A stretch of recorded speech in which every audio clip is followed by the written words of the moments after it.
విచ్చలవిడిగా డబ్బు మద్యం పంపిణీ చేసింది. చంద్రబాబు, పవన్ కళ్యాణ్, లోకేష్ పోటీ చేస్తున్న నియోజకవర్గాల్లో డబ్బు కుమ్మరించింది. ఓటుకు 4 నుంచి 5,000 రూపాయలు ఇచ్చేసింది. మరికొన్ని నియోజకవర్గాల్లో అధికార పార్టీ నేతలు ఓటుకు 1,500 నుంచి 3,000 రూపాయల వరకు పంపిణీ చేశారు. దీంతో మద్యాన్ని తాగిన వారికి తాగినంతా ఇచ్చేశారు.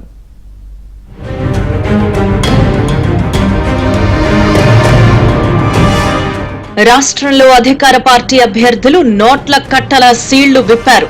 మద్యాన్ని కుమ్మరించేశారు. అడగని వాడు పాపాత్ముడు అన్నట్టుగా మద్యాన్ని వెచ్చలవిడిగా పంపిణీ చేసేశారు.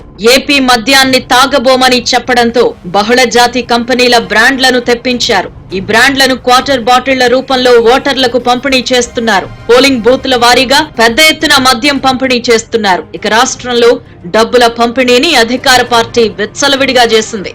ప్రధానంగా అధికార పార్టీ తాడేపల్లి ప్యాలెస్ నుంచి పంపించిన డబ్బును అభ్యర్థులకు ఓటుకు 1,500 రూపాయల నుంచి 3,000 రూపాయల వరకు ఇచ్చారు.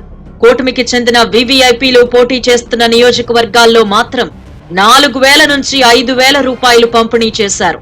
అయితే వైసీపీ అభ్యర్థులు మాత్రం పలు ప్రాంతాల్లో తమకు ఓట్లు పడతాయనుకున్న ఓటర్లకు మాత్రమే డబ్బు పంపిణీ చేశారు. మిగతా వారికి పంపిణీ చేయలేదు.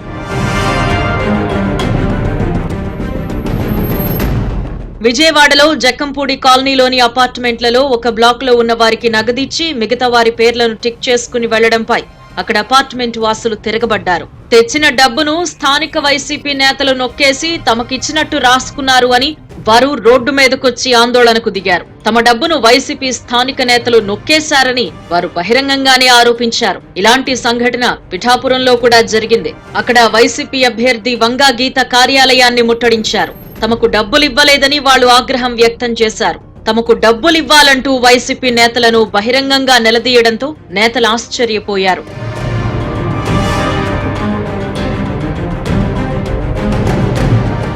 ఇదిలా ఉంటే వైసీపీ వివిధ ప్రాంతాల్లో డబ్బు పంపిణీని పూర్తి చేసి పోల్ మేనేజ్మెంట్ పై దృష్టి సారించింది. టీడీపీ బూత్ కమిటీలు, గ్రామ కమిటీల నేతలతో మాట్లాడి ఓటర్లను ఉదయాన్నే పోలింగ్ కేంద్రాలకు తీసుకొచ్చే విధంగా ఏర్పాట్లు చేసుకుంది. టీడీపీ అధినేత చంద్రబాబు పార్టీ కేంద్ర కార్యాలయంలో నేతలతో సమావేశమై పోలింగ్ ఏర్పాట్లను సమీక్షించారు.